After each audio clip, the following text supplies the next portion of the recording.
NorthJerseySports.com Athlete of the Week. You can nominate an athlete by tweeting at us, #NJSAOTW, or emailing us at njsaotw@gmail.com.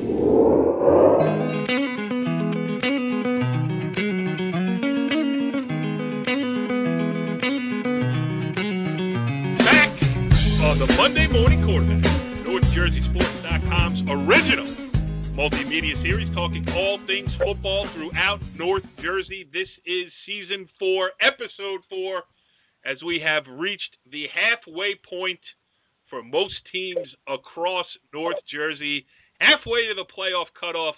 Lots of good things going on. I am Corey Doviak, being joined by an illustrious panel of North Jersey football insiders, starting with our very own Jimmy Avatabile. What's going on, Jimmy? Hey, what's going on, Corey? A lot of football, a lot of good talk going on here, and we will do it with a man who has become known as Mr. Football around here on NorthJerseySports.com. But after the week that was, the pictures on Twitter, the changing venues just because somebody was going to play on Dumont's home field, he is the Head Husky, Brian Carr. What's up, Brian? Hey, all's good. Great time. 2 good public school games, at least Jimmy and I got to, and then 2 good non-publics we got to check out over the weekend. So good stuff, really good games. And it's starting to break out. We're starting to get, we're seeing who's the players and who's not, what teams are going to really succeed later on in the season. Good stuff. Absolutely, yes. It is starting to shake out a little bit. We're going to get to everything. We're going to have parochial school talk with it was so good last week that we decided to extend the red carpet once again, and Mike Quick has accepted. So he's going to join us shortly. He was on the sidelines with both of you guys at the St. Joe's Don Bosco game on Saturday. I think he was, I don't know if he was we'll talk Paramus Catholic St. Peter's Prep. We'll talk Bosco, all those things. We'll do it with Mike Quick shortly. Then after that, we'll get back to the public school stuff. I was at a game Friday night. Brian Carr was at a game on Friday night. Jimmy was at a game Friday night. We'll touch on all that stuff. It's very rare that it happens here on the Monday Morning Quarterback. In fact, I believe this is the first time that it has ever happened that a guest was so good the week before that he had to be brought back directly in the next week for an encore performance.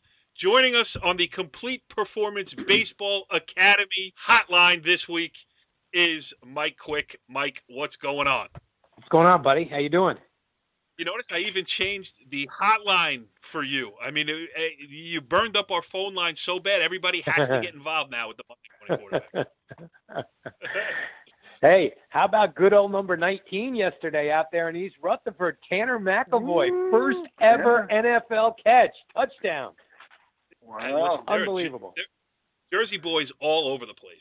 You want to hear an unbelievable story? You want to hear an unbelievable story? This is unbelievable. I was talking to Fred Stengel, and he had mentioned this to me a couple of weeks ago. And they have the bye week. Fred, the legendary Bergen Catholic coach, who's now the OC down in Ocean, has a bye week this week. He's got to get it going because they play a good Manasquan team next week. So the old ball coach has got to fix it. But he told me an unbelievable story. When Brian Cushing was back north, home from Texas in the off season, he never met Tanner McElvoy in his life, and they started working out together. He was so impressed with Tanner McElvoy, called up Pete Carroll, his old college coach, and he said, listen, things have gone well with Bergen Catholic guys for you in the past, coach. I'm telling you, you've got something special in this free agent McElvoy. Don't just give him a little look-see. I'm telling you, this guy, if you really pay attention to him, he said, I don't know where he's going to play, safety or wide receiver, but you have an NFL football player. How about that? Brian Cushing getting in Pete Carroll's ear. Pretty good. Pretty good. Well, that's one of those things too. When you go to a power program, there are built-in connections, and you start working out with a guy, and he calls up his old college coach. In some places that might be Denny Dowds at East Stroudsburg University, and Bergen Catholic, and Bergen Catholic, it happens to be Pete Carroll. So it's unbelievable. All right. In the paper today, there was a quote Pete Carroll mentioned Bergen Catholic. He mentioned that good program at Bergen Catholic. Pete Carroll was in the paper today. It's one of the quotes for Tanner. Right. I don't know how many times I have to remind you. On this show, we do not read the paper, and now we don't watch News 12 Varsity either. So none of that stuff is interspersed in this show. Original content only on NorthJerseySports.com. No aggregating what those other clowns are doing at other media outlets all over. Got to get. Okay. Yes, boss. Yes, boss. I get my information from Brian Carr's Twitter account. That's where I get it from. No, I mean, I saw the touchdown on TV. I saw it on TV live, and I tweeted it right there. And then a lot of people were tweeting the whole, about him scoring. It was all over the place on Twitter yesterday after he did that. So. Did he just do that again and say that he was watching it on TV live? Brian, I was. We gotta have a talk after the show. Anyway. I can watch stuff and not let you live. All right, Mike. Let's talk about some of this. Bergen Catholic has been brought up, so why don't we start there this week? Everybody who is anybody, which means Mike Quick, Jimmy Avatabile, and Brian Carr, were at the St. Joseph Regional against Bergen Catholic game this past weekend, and certainly it did not disappoint. Brian got some great sound from some of the principals involved, and we'll listen to it. But, Mike, first, I want to get your take on 17-14 in 2 overtimes. Heard a lot of people after the game saying it was a great game. It was not a great game. It was a fun finish. The game at times highly competitive, but not the game the night before was a much better football game. The PC St. Peter's game from beginning to end, great excitement. The end, as we should have come to know, we should have all figured going up there to Montvale, it would go to overtime again. I can't recall 2 teams playing overtime football 3 consecutive years in my 30 years covering high school football.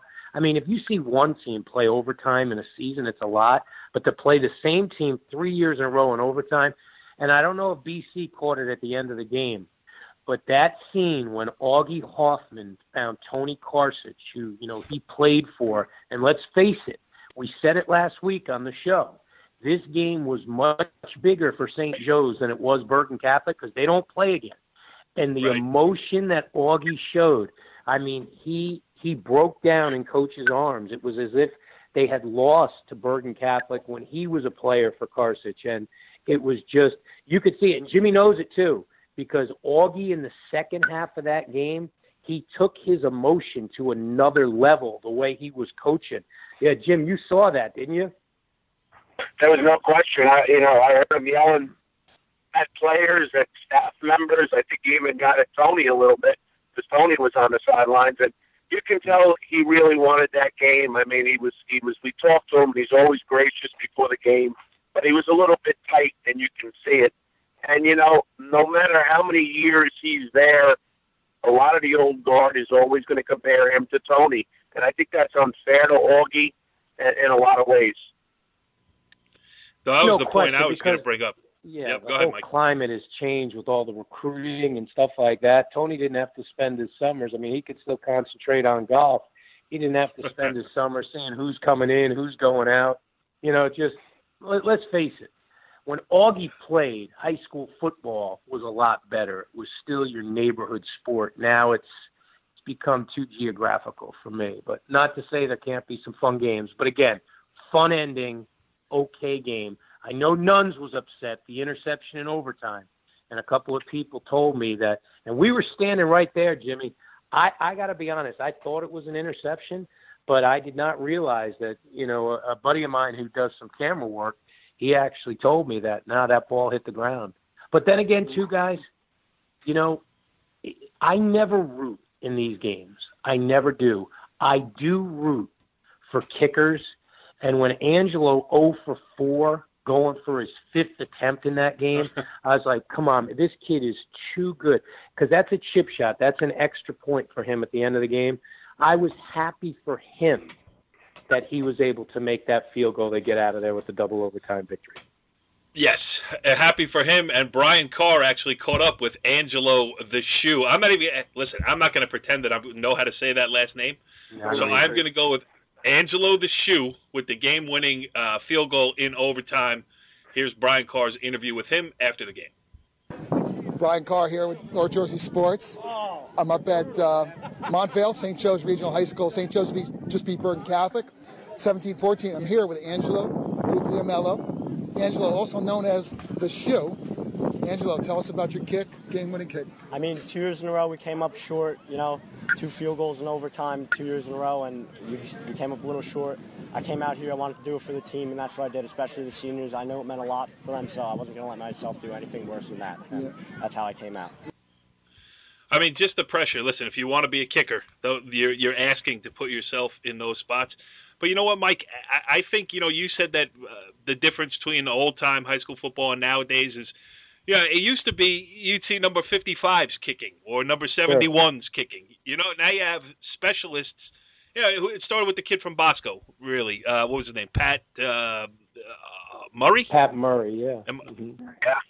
He's the first guy I can remember that really could dominate a game, with touchbacks and all that stuff. And, I think this, big boy football, as we're calling it around here in North Jersey, you see that it's gotten to the point where you need every facet to be successful. And, they could have won it earlier if he had made a couple, but pressure kick, double overtime, Bergen Catholic, streak is over. I think it showed pretty good poise by the kid. No, it did. And you mentioned number 55, and I cannot let this show go by tonight without mentioning Chip Adrizzi. I mean, the best player on is he going to go play major college football? No, but when you talk about the great linebackers in the history of Bergen Catholic, he's right in there with that conversation. There's no doubt about it. I mean, he is a tackling machine from the opening whistle to the final whistle. It started up there in Pennsylvania against Archbishop Wood. He was unbelievable. And just every single game, number 55, the tenacity, the toughness, the intellect, how to get off blocks, how to make it gets to the point when I'm standing at the game with Jim and you don't even ask who made the tackle because you know who made the tackle. It's number 55, special football player.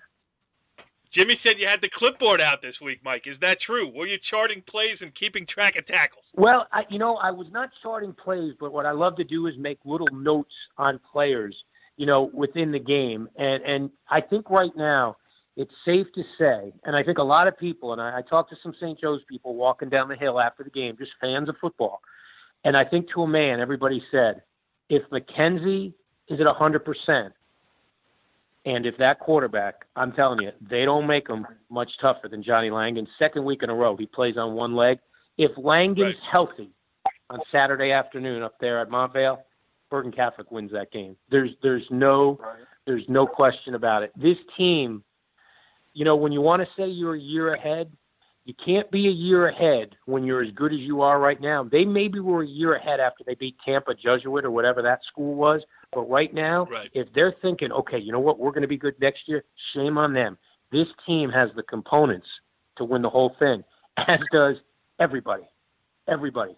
Because right now, I'm telling you, my sexy pick right now is Paramus Catholic, because with this kid, Brito, there is nothing that I don't think he can accomplish on a football field. He was sensational. That's Brian Carr's favorite player, Andrew Big House Brito, as he calls him. Definitely, Andrew, 4 TDs. 4 TDs, three running and 1 passing at his game. I saw that. Really good. We'll get to PC in a second, but let's burn these other quotes. And Mike, while you're taking notes, I hope you made notes of Brian. Brian Carr keeps notes too, but it's only about one kid. It's about Ryan Botto, his favorite player, and the favorite, Dumont's favorite son right now, Ryan Botto, on the front line of St. Joe's. Brian Carr caught up with him after the game. Let's hear this interview. Brian Carr here, North Jersey Sports. After a big St. Joe's win, I'm here with our friend from Dumont, offensive guard from St. Joe's. I'm here with Ryan Botto. Ryan, how was the game? Pretty exciting. Oh, my God. It was a long battle between a great Bergen Catholic team, coming in undefeated. It's just a great feeling right now. Yeah. I can't put it into words. It was challenging, right? You guys got up. You were up most of the game. Yeah. 14-0. Yeah. Stayed up, and then they kind of got back in the game. Yeah. I was, pressure was on, and then... Yeah, we had the momentum in the first half, Offense clicked well. We're moving the ball. Second half, we started out a little slow, but, we were clicking, but just we couldn't convert on some of the fourth downs. But, overall, I thought we played well as a unit, and I'm proud of how we all played. Good. Last drive, your offensive line did pretty well there. Yeah. You played well decently most of the game. The offense at the end got the ball down to the 25, or down to the 20, to the 5 from the 25, and that helped you guys be able to make the winning field goal. Yeah. So the main thing was finish over the hump. Here at St. Joe's, we got the hill. That's our motto, finish over the hump. And, losing to these guys the past couple of years, our word was finished. You know, so I'm glad we finished. I don't know who sounded more excited there, Jimmy. Was it Ryan Botto, whose team ended a 2-game losing streak in overtimes to Bergen Catholic by winning in overtime themselves, or was it Brian Carr, who got to talk to a Dumont kid after a big game? I actually think it was a third person, Pat Rice, who was standing directly behind the goalpost just to make sure the officials got the call correct on the field goal attempt. Did we get word from Pat? Were they spot on? Yes, he gave us the okay signal, so that was good. Real quickly going on, I agree with Mike about Bergen. How could you not get excited, Mike, when you see the effort of the Cosmo, an undersized defensive end, as a sophomore, throwing his body around? And what about the offensive guard, the freshman, Brian Felter, 6'3", 285, playing on one leg in the third and fourth quarter and just, giving it everything they had. I had the opportunity to talk to Nunzio for a couple of seconds after the game, and I said, listen, I know it didn't end the way you wanted to, but I'm convinced walking out of here, you have everything it takes here, once, assuming Langen can get healthy, to win a state championship. And going into this year, I thought they were a year away, but they can do it. No doubt. And it's funny. We talked about it last week. We talk about it again. Langen, do you want to win the battle or do you want to win the war? Bergen Catholic has the bye this week, okay? Then they're at St. Peter's Prep on the 14th. I'm going to tell you this right now, okay? And you may call me nuts, but in order to win the war, I'm not playing Johnny Langen against St. Peter's Prep. You're not going undefeated. You've already had the loss, because in order to win the championship game, and you're going to have to go through two juggernauts, you're going to need Johnny Langen. Because right now, he's 50% at best. Because if you take, to me, I still think his greatest attribute is his toughness, the way he runs the football. If you take that away, he's only 50% of what he does. And to beat Paramus Catholic and to go to overtime with St. Joe's, with him on one leg, tells you all you need to know. Honestly, does it matter, guys, if you have two regular season losses? All you want to do is you want to stay out of being on the road in the first round of the playoffs. That's what you don't want to get, the 5-6 type seed. I think with two losses, you're still a 1, 2, 3, or 4 in this league. I really do. Yeah, I agree. I agree with that. And also, everybody makes the playoffs, so that is a, stress reliever that you don't really have to worry about. You are obviously, as you just mentioned, worried about positioning for the playoffs. You want the home games. But the other side of it is, I don't think that, if you beat them, pick any of these teams, Bosco, Bergen, Joe's, St. Peter's, Paramus Catholic, just because you win in the regular season in a 2-hour battle to the death, I think for the first time that I can ever remember in high school football up here, really doesn't mean anything other than obviously the thrill of victory on that day. I mean, that does mean something, but I don't think it lays a precedence for what is to come in the state playoffs. I don't think it gives you an advantage when the state playoffs come. All these kids know that they can play against each other, and look. Well, I mean, obviously St. Joe's is Group 3, not going to be in it. But if say, Bergen and Joe's went into the playoffs and was that again, would Bergen be hanging its head going, oh, we can't beat these guys? We lost by a field goal in double overtime. First time we played. If they were at full health, they would definitely be the favorite in my eyes. There's no doubt about it. Even though they won the other day, if they were at full health, Bergen Catholic would be the favorite. Yeah, but I don't know how much carryover there's going to be between these regular season meetings, because these teams are also good. But I think the most important thing, and it speaks to your point, is health. It's going to be who's the most healthy in the playoffs. I think you guys are right. I saw Tom Sharkey come in when Johnny Langen got hurt against Tampa Catholic, and Sharkey looked real good. They weren't up by much. They were up. It was a close game at the time, and he came in. And I think you're right. I think he could do a good job for them. You got to rest Johnny Langen because, you're playing with a half a quarterback there. He can't run, and that limits them, and they all know where he's at, and they go after him. The defense just goes after. He's not moving, not mobile. And he throws kind of odd, too. I was watching his feet. He doesn't throw in a normal throw. I'm not an expert at quarterbacking, but he just doesn't seem to throw in a normal mode because his feet are hurting. He's just not stepping into his throws. He kind of stands there and wings it. But he could throw well, don't get me wrong. but I think they need to rest him up. Yeah. And definitely, I agree with you guys. I think with a strong Johnny Langan, 90%, and he could run, they're going to beat Joe. You know what I mean? Definitely. All right, let's clear this BC St. Joe's game. Brian Carr caught up with Augie Hoffman. Brian Carr here at North Jersey Sports. I'm with Augie Hoffman up at St. Joe's after a big win over Bergen Catholic. Coach, how do you feel after a big win there, huh? I took a deep breath. Yeah, I didn't breathe for the last however many minutes. Is it 60 minutes? I don't know. It's pretty exciting. It's very exciting. Ups and downs. Yeah. So this is what it's all about, right? Yeah, it's great football. It's great high school football. Great for North Jersey, 100%. Bergen County. Awesome. Great stuff. Awesome. Next week you got to. We can enjoy this for about 10 hours, and then we got to get ready to go to Ramsey. So talk about what do you think? Your kicker, really good kick under pressure. Yeah, I mean, listen, Angelo. I haven't seen him miss a field goal yet. I mean, really. So he fought back. He got one blocked. He missed two. That's the game, right? We got to pick him up, and that's what our guys did. They picked him up. You kind of went to Nick there at the end. Yeah, had him run a little bit more. He hadn't run much during the game. Get it back in the middle of the field, and you did a good job running it up there. You did a good job. Yeah, tough kid. All right, thanks, Coach. Appreciate it. Thank you.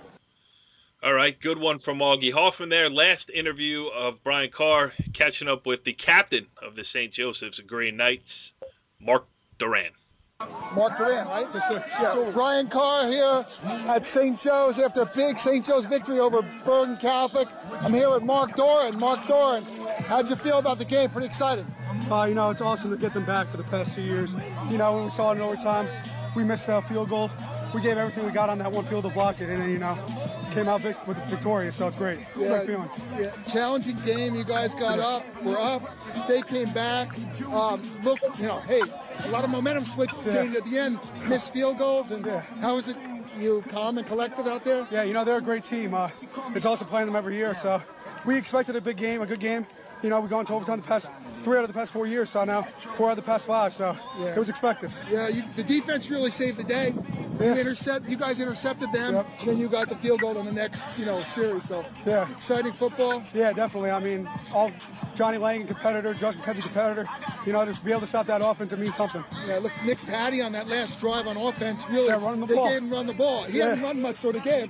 Give to Nick, run the ball. Yeah, I mean, with our line in front of him, we got some big boys up there. Big strong guys leading the way, so Patty was able to get the first down and put us in good position. You know what I like about the interviews that Brian did? I mean, I think we heard it in all of them, was every kid, now everybody knows everybody else's name, and there's no trash talk. I think there's mutual respect, Jimmy, between these kids. You could hear them all calling each other out. Johnny Langan's tough, blah, blah, blah. But, I think the mutual respect is good to see, too. I don't think there's any question. The thing today, everybody's at camps in the summer together, combines, who goes to which personal trainer. So everybody's very familiar with each other. And I think everybody in these programs really respects the grind of a season now compared to maybe 10 years ago where, you had to get up like maybe twice, maybe 3 times a year. Now you got to get up 8 or 9 times a year. And that's really an exciting part of this whole thing. As Nunzio said last year, it's best on best every week. So there is no respite. All right. We have kept Mike Quick hanging around here long enough, but let's knock out the rest of these parochial school games as we see them here. Mike, you were ringing the cowbell for Bosco last week, and all of a sudden 2-3 doesn't look so bad. An expected win over Del Barton, but nonetheless you got to go out and do it. And 24/7, Bosco is back with the whole season laid out. Or you asked me why I like Bosco. Remember what I told you? The running back. See what he did? Yep. Went nuts. I'm telling you, be careful. Now, before we break down the PC St. Peter's game, I want to throw it out there to all you guys. Just having a little fun as I was waiting to come on the show, and I said, okay. Let's have a little quiz right now, a little State of the Union 4 weeks into the season, 5 weeks into the season. If you, Bri, I'll start with you. And we're putting St. Peter's in there in the north, okay? And we're going to take DePaul too, okay? If you had to rate your quarterbacks right now, through 5 weeks, rate them 1 through 6. Bri, you're up. Go. Oh, I haven't seen them all, but Johnny Langan, one of the tops. I love Andrew Brito, especially. So I just haven't seen Bosco. Peter's quarterback looked real good, so Peter's probably 3 because I haven't seen the Bosco quarterback yet. Who did I leave out? Left somebody left out Joe's and DePaul. Joe, no, Nick Patty's right there. And DePaul, I'm not sure about him. So he'd have to be near the bottom, 5 or 6. It's just unknown on Bosco, that's all. I go Brito 1. I go Brito 1. Langan 2. DeVito 3. Probably Lewis 4. Patty 5. And then DePaul at 6. Core? You know, I bring experts on this show, Mike, because I am not one. So whatever Jimmy said, I'll Jimmy, take 2. You and I did not speak about this on Saturday. We did not speak about it when we talked about it today. Yours are exactly the same as mine. Exactly. Well, look at me then. I'm right. Exactly. You know? I mean, and it's so funny, guys. If we did a preseason show and somebody said Andrew Brito, you would have said, okay, well, you know what? Don't know that much about him. Looked good at the end of the DePaul game last year. We'll throw him in at 6. And right now, to me, I think he just has – he makes you – and again, people at Bergen Catholic go, hold on a second. Johnny on one leg beat him. I understand that. But right now, his skill set to me is better than Johnny's because of the way he can run and he can keep that football. He is going to give defensive ends and outside linebackers, like he did the other night against St. Peter's, nightmares trying to prepare and to play against him. He is a magician with the football. Magician. Mike, I will just add this to that comment is be careful. You better get back to the big time soon because if not, you will be on our preseason show next year. Yeah, no, that's a good point.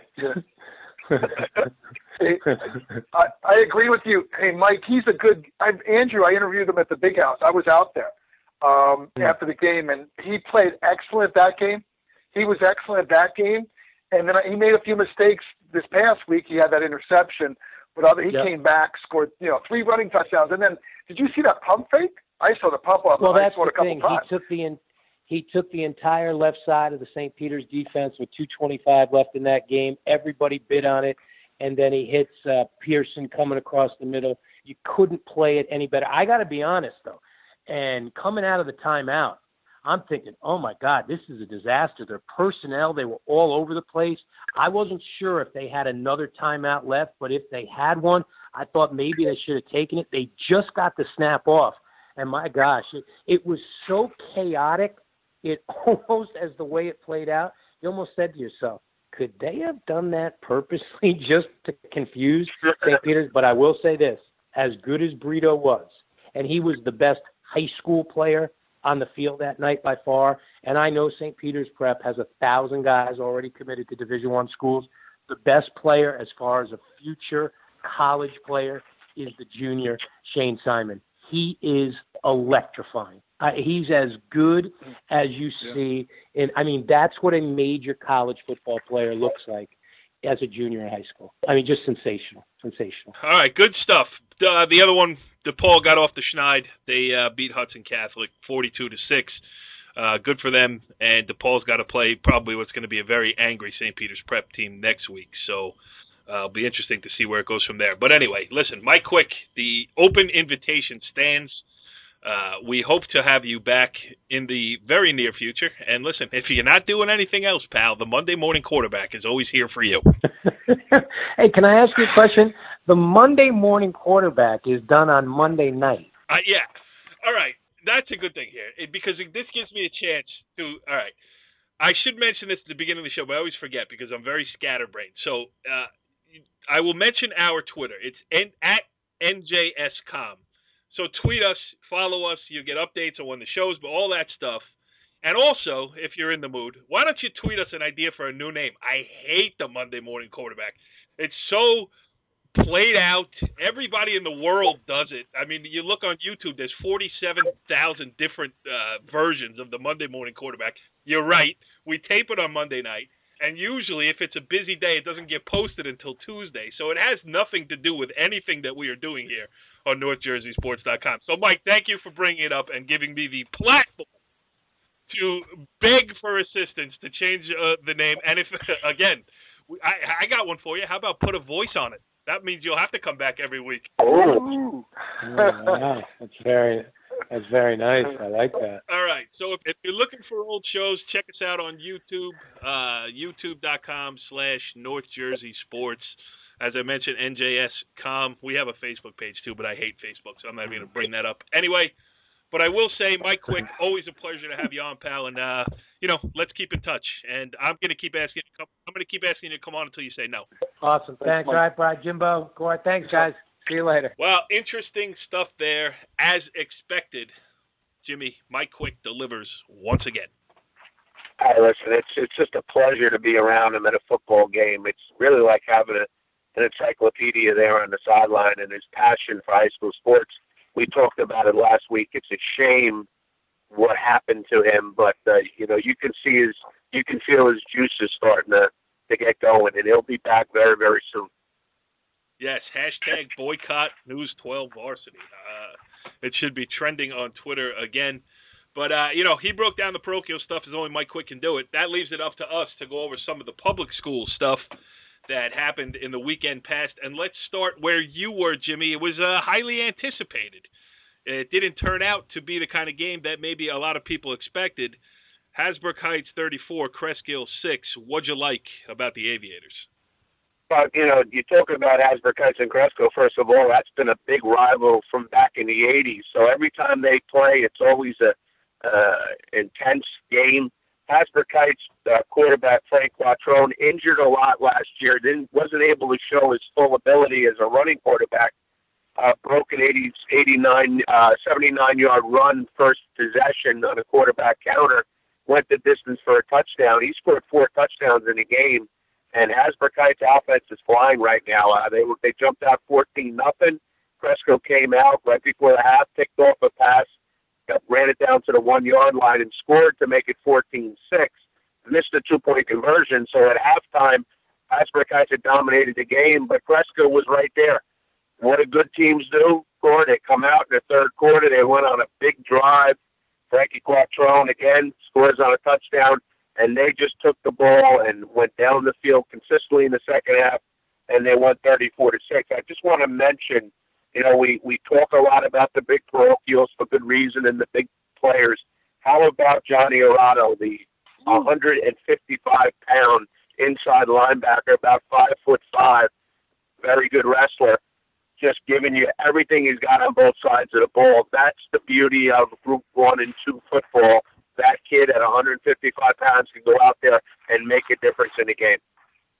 Yeah, absolutely. Now, I started with that game because it kind of breaks Brian was at Pompton Lakes, New Milford, and that's going to play a big part. That plays a big part in what I'm going to say here, too. But, it's a great year for this NJIC to be starting their own conference tournament here because as I look, there's going to be 4 teams involved. And I don't really know how it's broken up by division. I don't know if it matters. Jimmy, maybe you do. Maybe you don't know better than I do. But the way I see it, if they're going to play a 4-team playoff, there are really, I think, 5 teams that have separated themselves. So it looks like there's 5 teams playing for 4 spots with Beckton, Hasbrook Heights, Rutherford, Waldwick, and Pompton.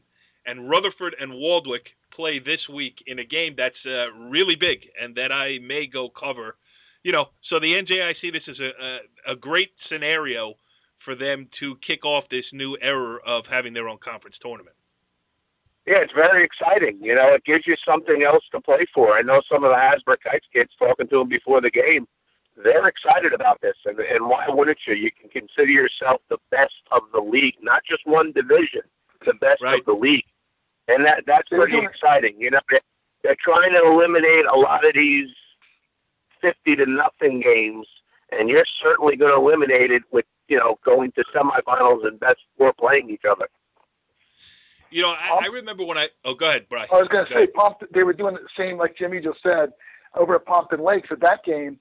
They were also talking about it as well, about the playoffs. So it's a common theme amongst these, teams that are likely to be there. So it's exciting. I think they're all looking forward to that. I remember when I first started covering high school football, this had to be like 1995, 96. I worked for a paper called the Suburban Trends, and we used to cover Butler. And that was in the time, the tail end of the Scott Brown era. He went on to play at Princeton under Bob Jones. Remember, Jimmy, obviously, Bob Jones, who was like the father of the run-and-shoot offense in North Jersey. They had a kid after Scott Brown, might have been 2 years after. His name was Dennis Carrero. And as you mentioned, Irado, smaller in stature.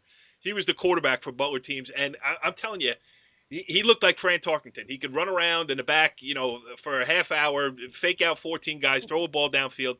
And I got into a conversation, and I don't know why this sticks with me, whatever it is, 20 years later. But I got into a conversation with a guy, this kid's not going to go play in college. And I was saying to myself, why would you even bring that up?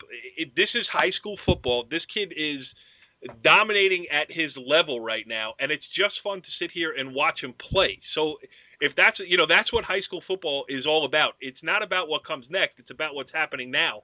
And that's why I enjoy the NJIC, because who cares? Whether some may go play Division III. There's Division I players going to come out of there every now and again. It's going to happen.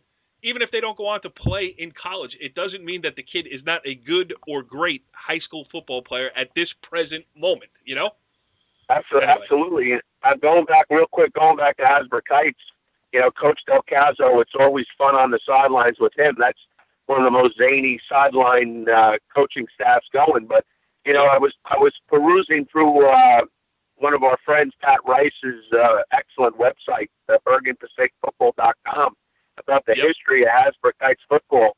Coach Del Caso's been there since 1985. This is his 32nd year on the sidelines as the head coach for the Aviators.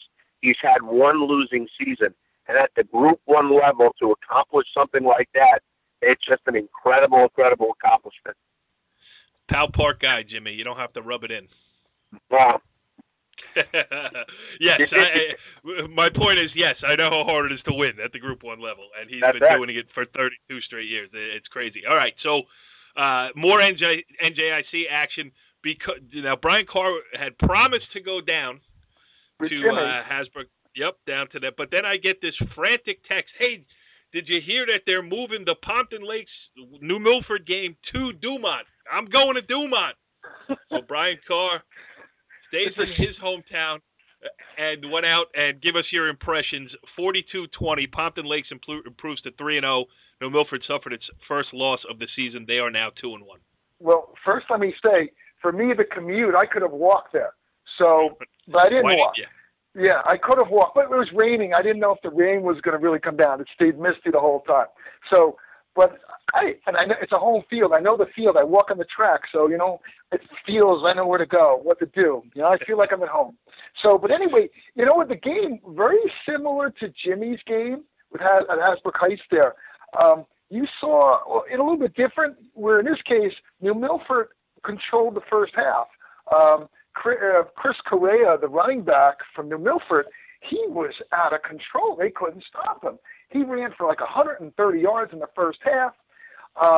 And so New Milford went up, and stayed up until late in the second quarter, and then came back. Our man, you're going to hear from him later, Kevin Cotter, the quarterback for Pompton Lakes, he brought the team back with his passing. They ended up tying the score right before half. And then from there, they just dominated the second half. They scored, they both scored a touchdown early in the second half, but from then on, it was all Pompton Lakes. They shut down the run. Basically, our man, Mr. Correa, they held him to 70 yards in the second half.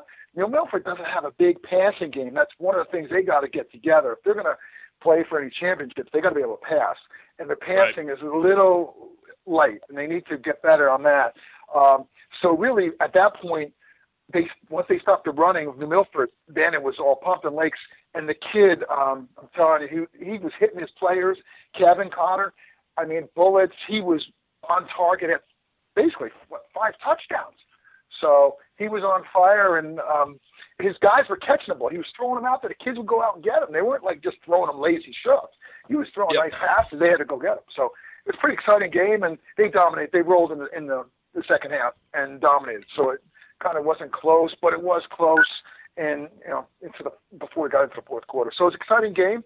We'll hear from a few of the guys from the game, and we'll hear from our quarterback there, and we'll hear from. Well, Kevin Cotter made such an impression on you that you called him Nick in the interview.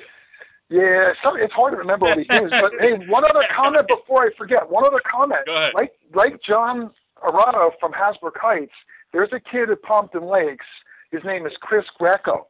He's a shorter fella, but he's strong. I noticed him, and he had like a 77-yard run in the fourth quarter. So the kid stayed strong throughout the game and busted one through and ran away. But he was really I noticed a key guy for them as kind of their heart and soul, I think, of their guys.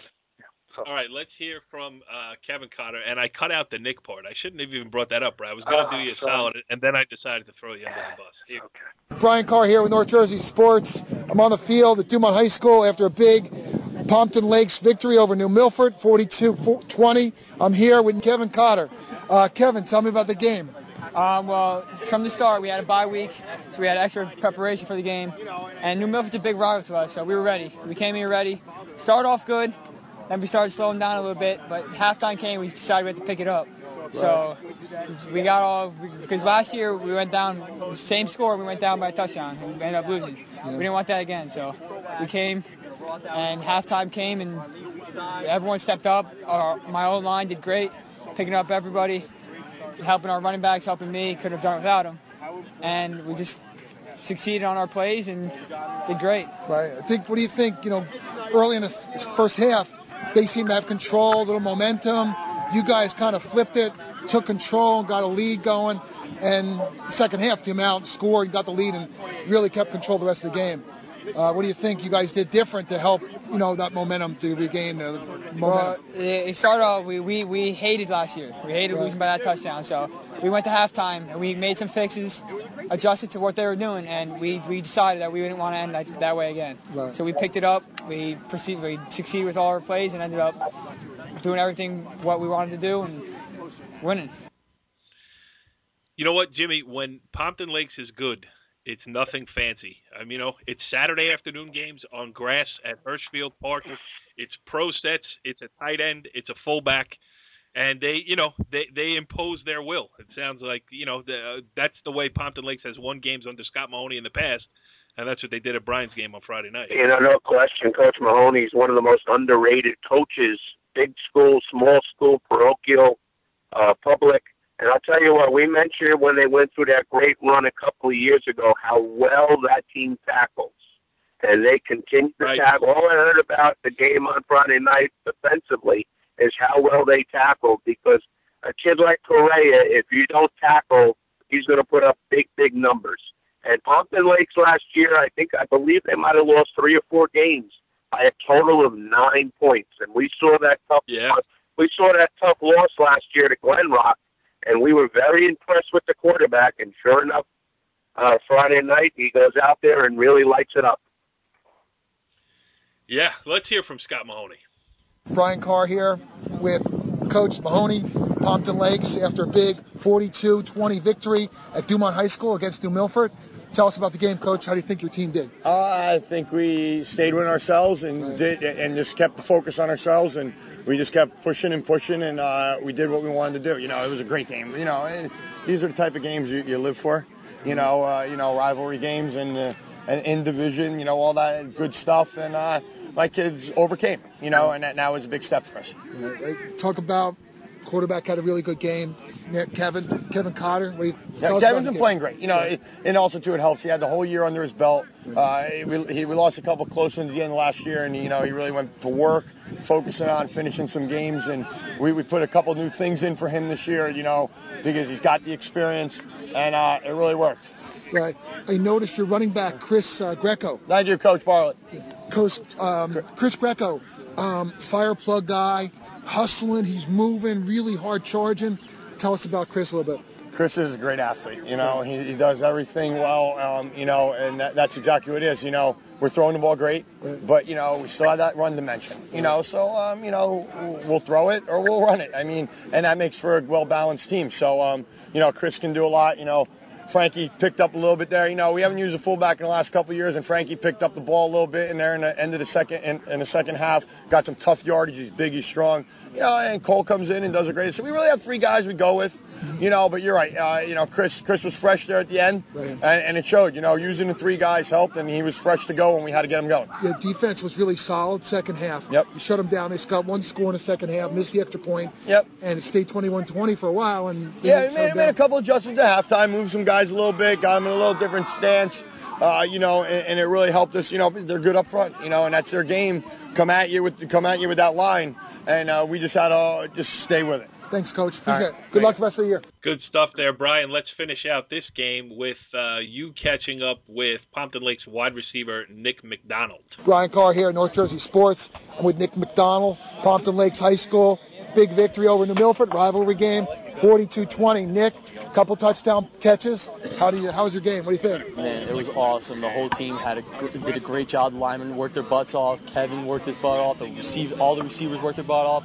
Our running back, Greco, he worked his butt off. And this 2 weeks, we've been just preparing the whole time just for this game. And the whole year we've been preparing for this game. And look what happens, when you work hard. Right. Yeah, good game. You play on defense too, right? Yeah. Tell us about the defense. I think the defense really stepped up in the second half. Yes, second half. First half, we were in a little slump. Correa was rushing a lot of yards. Right. And we just went in the locker room. Like, we got to stop this guy. He's a good athlete. He's a stud. Right. I give him credit, man. He's got more than 100 yards rushing per game. Right. And that was we just stopped him. We stopped the passes, and that's what led us to victory. 0 points in the second half. Right. Amber alert! A lot of butts lost on Friday night. Worked off there on the turf at Dumont High School. But good stuff for Pompton Lakes. So let's continue around the NJIC here. Rutherford 26, Garfield 6. So Rutherford stays in the perfect position at 4-0 going into the Waldwick game this week. Waldwick is 3-0 after a 37-20 win over Glenrock. And Jimmy, what was kind of a little bit of a knockout game there. Glenrock now falls to 1-2. Yeah, first of all, let's talk about Waldwick real quick. What a great job that program has done the last 5 years. Getting to a couple of Group 2 state finals, always competitive. And, for Glenrock, they got there last year. They lost to a very, very talented Mawa team with the quarterback Gillette back, a couple of the receivers back. But I think the difference might be losing a couple of those pieces up front. And, Waldwick going into Rutherford this Friday night, that's the game I'm going to. I expect a great game. How many more chances can we get to see, Mr. Gregory's buddy Kevin Kazakowski? But, again, Waldwick is, great job. They merged those 2 programs. They both were for dead, and they've been one of the better smaller public schools the last 5 or 6 years. Yes, absolutely. And they're still in the hunt. And that, if Brian Carr doesn't usurp me and run over to Waldwick on Friday night, then I'm going there too, Brian. Well, then you go there, and then I'll find another one. There's got to be another good game Friday. Oh, I may go up to Joe's. Oh, there you go. There you go. I may go up to Bosco Joe's. Let me take if St. Joe's wins, Jimmy, what do you think of the chances that Ryan Botto makes another appearance on the Monday morning quarterback next week? I think he might be the first time ever that if a kid loses, he will still be interviewed. On the North Jersey quarterback. I was thinking about that this week too. Was I going to talk to him after the game? I wasn't sure. So. Well, you can ask about his favorite places for lunch in Dumont. Those kind of things. Or Montvale. He can tell me where to go in Montvale since he's in school up there. That's true. Little local knowledge never hurt. So. All right, let's finish up here in the NJIC of other games that I have circled here. Beckton is now 4-0 after a 47-7 win over struggling Bogota. Yeah, I saw Beckton last Friday night against Woodridge, and I was extremely impressed. I haven't seen a Group 1/Group 2 school be that big across the front line. They can move people around. They can run the ball. They can throw it a little bit. So a lot of athletes at Beckton, they're certainly in the mix in this NJIC. And the other one I wanted to mention, and I mention this because – I went to Woodridge. I shot the team pictures during the week after they lost to Beckton, and a couple of the coaches were hanging around. And, we were talking a little bit, and they said, tough one. And one of the assistants, I don't want to name any names because this stuff was not on the record, but he goes, listen, this could sink this week. We start out 2-0, we could be 2-2, season could be over. Next thing you know, Woodridge squeaks out a 14-13 win over Emerson. And Woodridge is 3-1 on the season, and with a potential to play spoiler because they do have some good athletes at Woodridge, Jimmy, as you well know. Yeah, you know my involvement in the baseball program at Woodridge. I would see those kids lifting and running, before going to a game, walking by the weight room, and in the summer for summer baseball, those kids were out there 3-4 days a week. And you know what? You can see that a program is starting to grow there because that, quite honestly, would have been a loss a couple of years ago. They found the way to win, which is the start of building a program. Yep. Yeah, absolutely. And Mike Jean Caspro is a quarterback with a good arm. He can move his feet, and it gives you a dual threat there. So good stuff for Woodridge going on too. All right, let's move over to the North Jersey, New Jersey, whatever it is, Super Football Conference here. And Jimmy, just in the break when we had a little technical difficulty, we talked about it. This one stuck out to me, and let me set it up properly. Friday night, I went to Ridgewood against Old Tappan. A 20-0 victory for Ridgewood. Ridgewood is 4-0 on the season. Old Tappan fell to 2-2 after a 2-0 start to the year. We'll get back to that one shortly. But after the game, as I was talking to Ridgewood head coach Chuck Johnson, he was saying how imperative it was for his team to win these type of games to be the number 2 seed in North 1 Group 5 because, A, he didn't think that his team had a shot to catch Montclair for the number 1 seed. Montclair's going to have a better strength of schedule. We figured they'd go through pretty much unbeaten until they got to Seton Hall Prep, and then that one could be a toss-up.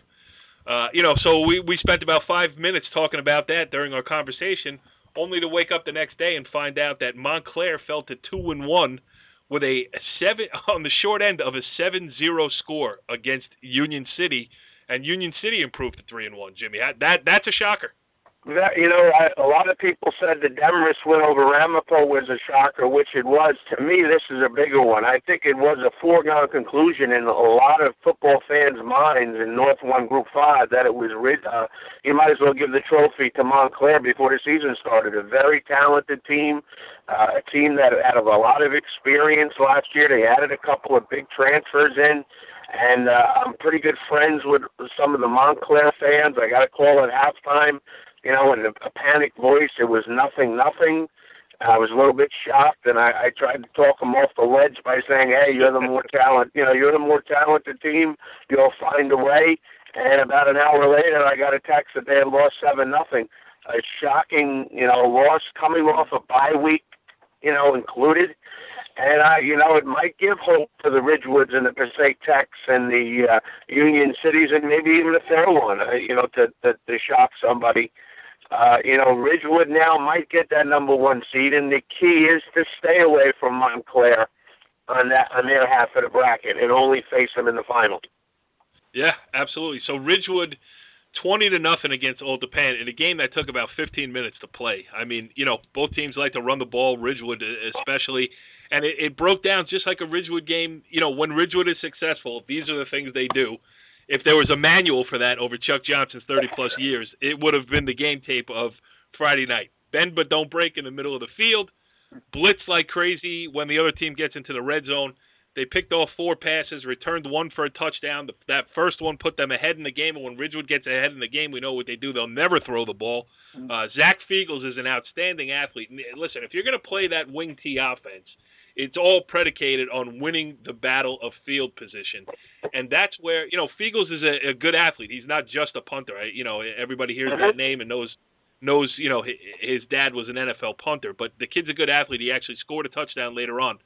But he can punt the ball. He dropped 1 inside the 5, another one no return over a 50-yard kick. That's all. They only had to punt twice. But, Jimmy, if that's an important weapon for a wing T offense, when you can flip the field like that on the occasion that, you get behind the chains or whatever.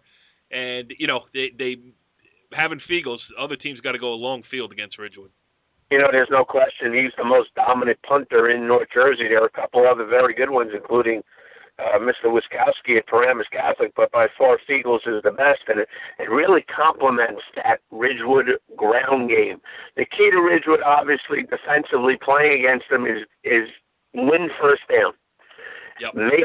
Put them in a position where it's 2nd and long, 3rd and long, where they really don't want to throw the ball.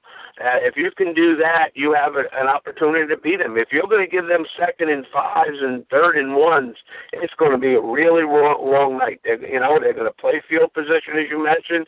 They're going to pin you. They're going to make you go 80 yards, 85 yards. And in high school, if you force teams to go 85 yards, there'll be a penalty. There'll be a fumble. There'll be an interception. There'll be something. And Coach Johnson, that's his bread and butter. If you're watching Coach Johnson today, it's like watching him in 1984. Nothing has changed. You have to go beat them. They will not hand you anything. Yes, on the other side of it, that's a tough loss for Old Japan. As I wrote in my story on Friday night, Old Japan is saddled with this moniker of being the defending North 1 Group 4 state sectional champions and undefeated last season. But this is not that. Right. It's not fair to this group of kids. I mean, they lost 14 seniors, 7 of them who went on to play in college, one of them who was on the field at the Horseshoe in the 59-0 dismantling of Rutgers this past weekend. So, it's a whole different crew for Old Japan. And, for them to get through their first 4 games of the season at 2-2 is pretty good. It keeps them in go ahead, because they're dropping down to Group 3, and nothing has been lost yet for them. Yeah, no question. You know Wayne Hills is going to be an uphill battle, and you fight them to the finish. Ridgewood is a very competitive game. I mean, you get 2 of your bigger, tougher games out of the way now. You're still 2-2. You're still alive in the playoffs. And you bring up a good point when people say defending champions. Well, they are, because the Old Japan won it last year, but it certainly is a different cast of characters that are trying to find their own niche. Yep. Corey, I think they could probably win out their schedule right now. I mean, they take on Fairlawn. Fairlawn is undefeated. They play them at home this week. And then most of the other teams, Northern Highlands they got to play. They'll probably be competitive against them. Indian Hills, Ramapo. So they could have a good schedule still. So they can improve as the season goes on. They've shown that. It's a great point, Brian, because, let's see. Now, Fairlawn, we had Coach Rob Gentile on last week when they were 3-0. Now it's getting serious. They're 4-0 here. Right. 32-21 win over Indian Hills. They play at Old Japan in a, what do we call it? It's a show-me game. Right. If they can win there, so Fairlawn has at Old Japan this week. Right. Then after that, they're at Kearney, home to Dickinson, and at Eastside. Those are 3. Listen, this is a Fairlawn team that is going through this for the first time. I don't want to say any game is winnable, right. but or every game is winnable, but every game is certainly losable as well. Right. They're still finding their footing. So we're going to find out a lot about Fairlawn this week, and we're also going to find out a lot about Old Japan, because if Old Japan can get by Fairlawn this week, get back to 3-2, then they're going to play at a struggling Teaneck team. Then they'll have Northern Highlands come to them, and that's interesting because Highlands is off to this great start. We're still not sure how good they are either. Right. A 15-0 win this week over Teaneck. And then, I guess we'll find out about them, Jimmy, against Wayne Valley. Yeah, Highlands goes in and got Wayne Valley. You're done. Yep.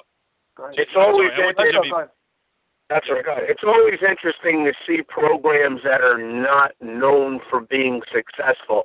We talked about it with Demorest off that great win against Ramapo, and how focused can you be the following week against Northern Highlands, and unfortunately for them, they lost. Fairlawn is having a lot of success now, and quite honestly, the schedule has been set up very favorably for them.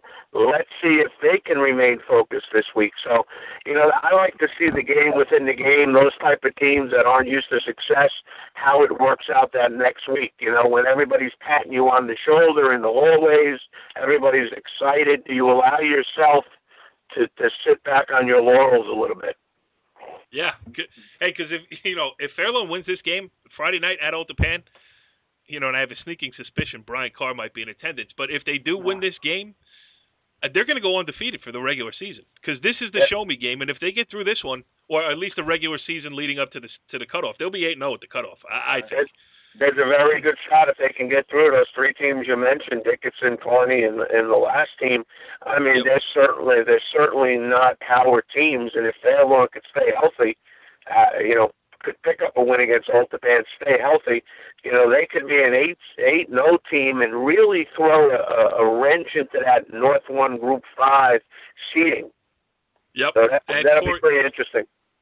And I will put Corey Robinson up for Administrator of the Year, should that happen. They're the athletic director over at Fairlawn, and also the co-host of It's Hockey Night here on NorthJerseySports.com. That's correct. All right, we mentioned Highlands at 4-0 against Teaneck. Highlands with the big test against Wayne Valley at home this week. Then they play Mawa. Yeah, they play Mawa. That's right. Highlands against Wayne Valley home, at Mawa, at NVOT versus Riverdale. So, 4-0 could turn into 4-4 in a hurry, Bri, if, we'll see. Let's see. Right. I think, you got a good Wayne Valley team that they're going to be up against. So you're really going to see. Yep. I mean, maybe they were looking forward to that game this week when they played Teaneck and didn't play a really good game. So they're going to have to step it up this week against Wayne Valley in order to win that game. But good for them. Good for them. I mean, the other one to talk about, too, is Mawa. Mawa continues to be on a roll. And then, Northern Highlands will go play Mawa after that at Mawa the next week. And Mawa's, on a roll and just beat up on Pascack Hills 35-0. So, yep. Mawa seems to be right now the juggernaut right now in that Group 2 area. So it's just really good football out there. We got to get from see Mawa one of these days. Probably something we should just see. And then, hey, last but not least, not to forget about our guys. I've been preaching about the Bridgemen. The Bridgemen they went to the pit and got beat up by the Scarlet fever, bro. Scarlets just, kind of woke them up and seemed to dominate that game from start to finish. Final score 35-8. So it was a dominating effort by Richfield Park. Hey, congratulations for Fort Lee getting there where they got. But, maybe it was just a strength of schedule. They were, beating up on some of the weaker teams. So they have a chance to bounce back this week at home against Pascack Hills. And Richfield Park, again, another one of those teams. They're 5-0 now. They made the great state playoff run last year. Now they have at Westwood, at Riverdale, and then home against Pascack Valley. So the meat of their schedule coming up too, but not, that Richfield Park Riverdale game to me is going to be very interesting. And even Richfield Park Westwood is very interesting too. I think one real quick, Cora. I think that Westwood game this Friday night is going to be very interesting. I mean, Westwood is literally a 4th and 15 pass in overtime away from being 3-1 with a win over Riverdale. I mean, that was a tough one to lose. So their playoff lives are hanging in the balance this week against Richfield Park. And they have a lot of sophomores and juniors that are playing that are growing up pretty quickly at Westwood. The key is going to be the physicality of Richfield Park on the offensive and defensive line.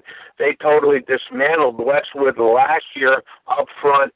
And, I would be leaning towards Richfield Park this week to do the same.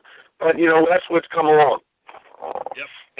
And Richie Ballgame Barton on his honeymoon this week. We need a bigger staff, Bri. We got 400 games on Friday night we got to get to. Unbelievable. Who gets married in season when you are? I mean, he's a NorthJerseySports.com stalwart. How do you do it in October? Come on, Richie B. We covered him. We got around to see most of the big games. I think we hit pretty much 4 games that we got. Not 4. Yeah, well, speaking of hit, he's in Florida with the world's biggest hurricane bearing down on him, so we may not see him for a couple of weeks. All right, last one I wanted to mention here is Ramapo. For all, the world is falling. They got back to even on the season. The Green Raiders now 2-2 after a 28-12 win over Pascack Valley. And, Jimmy, we all expected Pascack Valley to take a slight step back, with Craig Nielsen leaving a lot of multi-year starters, but 0-4. You're not used to seeing that in the Valley. Yeah, no question. We always talk about the public schools. Every once in a while, you're going to have that, hiccup type of year.